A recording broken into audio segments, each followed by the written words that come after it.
Hey folks, and welcome to Solar Cabin Channel.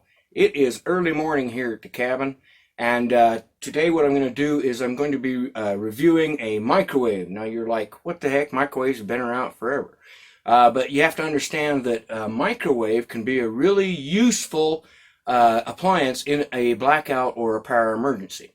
Now I live off-grid, all of my power comes from solar power, and if you are using something like a power station, which I'll show you up here, in an emergency blackout or a power situation, a microwave will cook a whole lot of foods, heat up water, and do all kinds of things for you that other appliances might not do. Now, normally I cook my meals on a propane cook stove, but propane's gotten really expensive. It's over $2.50 a gallon here now.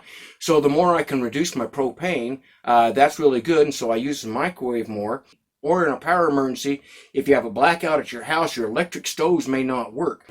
You can run a microwave off of just a small power station, and that's what I'm going to show you here. Now, this is a Black & Decker microwave. I just got it. I've got lots of Black & Decker tools. I didn't know that Black & Decker makes microwaves, but this is a Black & Decker microwave. Now, this is a 0.7 cubic foot microwave, and it is listed as 700 watts. Now, that's the first thing I want to point out. The listing says 700 watts, but when you get it, it is going to be set to high, and it's going to use right around 1200 watts, not 700 watts. However, it has a power button right here, and if you want to set this down, which you may need to if you're running it off a power station, you can use the power button, and you can set that down to 700 watts. When it comes, it's going to be around 1200 watts, so just be aware of that. Now, I leave mine at 1200 watts because I'm using an Anchor Solix, a new power station, and it has an 1800 watt inverter in it, so it'll run this on 1200 watts fine. But if you're using a power station that uses less than that, you can adjust this, which a lot of microwaves you can't do this on, but you can adjust the power on this down so it will run on even a smaller power station. Now, it will take longer to cook at 700 watts than it will 1200 watts, so you just need to probably double your time for whatever you're used to running it as, but it will run off of a smaller power station. So what I'm going to be doing with this microwave today, I'm going to heat me up some water for coffee because I haven't had my coffee this morning. I have a big cup, it's about 2 cups of water actually, and then I'm going to cook eggs in the microwave. And a lot of people think, well, you can't cook eggs in a microwave, they'll explode. That's right. If you leave them in the shell and you put them in water, they're probably going to explode, may even do damage inside your microwave. You could blow your microwave up that way. But you can cook eggs if you just open them up, stir them in a bowl, and make a type of scrambled egg. Okay, you want to break your eggs into your bowl. And I'm just using a paper bowl here. And then you want to stir that up. You want to make scrambled eggs, so you want to stir that up really good. Stir the yolk up really good. If you leave the yolks solid, there is still a chance that they will explode, okay, because they're sealed in that yolk. So stir them up really good, like so. And then you're going to add whatever seasonings you like, salt and pepper. I'm going to put some of the steakhouse seasoning in mine. I like that. Put a little bit of everything in it. Now the inside of this Black & Decker microwave, it actually has good room. Even though it's a 0.7 cubic foot, it will actually hold a full-size plate like this. It will actually hold a full-size plate. I think these are called 11-inch plates. It will handle that. I cooked a burrito in it last night on a plate. But it handles these bowls really well.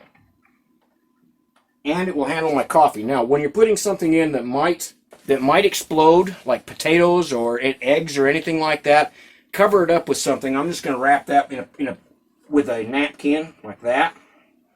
And then I can also put my water in there, like so. Turn that handle around. And then I'm going to put that in there for 3 minutes. And here you can hear the microwave running. And it's not very loud. And it does have a light on the inside so you can see your food cooking. This microwave does have all the different timing and settings for all the different plates and different meals and stuff like that.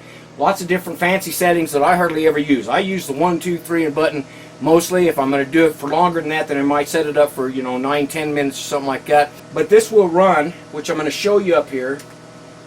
This runs at 1157 watts. That's what my Anchor Solix power station says. It's running on 1157 watts. Now, like I said, you could reduce this down to 700 watts. It's going to take longer to cook that way. So you can see that it's running just fine. This does have a turntable that spins, so it heats evenly on everything. It's heating up my coffee water, and it's heating up those eggs, so I'll be able to have my eggs in that in a minute. It is not a very loud unit, and it has all the different buttons and features. It does have a clock in it. If you want to set the clock on it, you can do that. The button to open it up is down here. You just one finger push. The keypad is not lit, but the light above it is the LED light. It's a good size for a single person or a couple of people, or for a fast meal or something like that. Now you can run that off of a power station. So if your power goes out and you got a power station and it's charged up, you'll see that this will only use about 4%, 5% of the battery. That's all for running this for about 3-4 minutes. So that's not very long at all, and it's not going to drain my battery down. I can still use this for all other kinds of purposes, and you can feed your family a meal. You can cook them up some soup, or you can cook up whatever it is you want that you would normally cook in a microwave, just running this off a power station, and then the power station will be charged up off of solar or off your AC power. So this will be done in about 20 seconds. Okay, so there I got my eggs. I put some salsa on it, and I also warmed up a couple of those cinnamon rolls, and got my hot water for my coffee, so I'm ready to go this morning. Black & Decker microwave, very reasonable price on Amazon, and it will run at 1200 watts when it comes. You can reduce it to 700 watts, and that way you can run it off a power station like this Anker Solix. And I'm very impressed with this, and I will do a review on this Anker Solix coming up here in the future after I review it with some other appliances. All right, impressed with the Black & Decker. They work as good as their tools. The microwave should last you a long time. Have a great day, folks. Have a good morning.